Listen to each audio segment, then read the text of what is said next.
Hi welcome to kitchen. இந்த வீடியோவில் முள்ளு கத்திரிக்காய் வச்சு எப்படி குழம்பு செய்யலான்னு பார்க்கலாம் வாங்க. அதுக்கு நம்ம ஃபஸ்ட்டு முள்ளு கத்திரிக்காவை முள்ளு நீக்கி எடுத்துக்கலாம். இப்போதான் நம்ம அதில் இருக்கிற சீட்ஸ் எல்லாம் நம்ம நசுக்கி கழுவி எடுத்துக்கலாம்.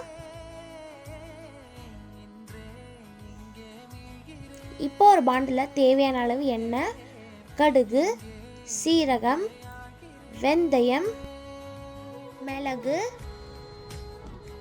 குண்டு மிளகா, ஆல்ரெடி உரிச்சு வச்ச பூண்டு, வெங்காயம், கருவேப்பிலை, தக்காளி எல்லாத்தையும் வணக்கிட்டு நம்ம ஆல்ரெடி எடுத்து வச்ச கத்திரிக்காய், மிளகாத்தூள், மஞ்சள் தூள், தேவையான அளவு உப்பு, நம்ம ஆல்ரெடி கரைச்சி எடுத்து வச்ச புளி, அப்புறம் பெருங்காயம், இது எல்லாத்தையும் நல்லா மிக்ஸ் பண்ணி நல்லா கொதிக்கி விட்டோம்னா நம்மளுக்கு குழம்பு ரெடி.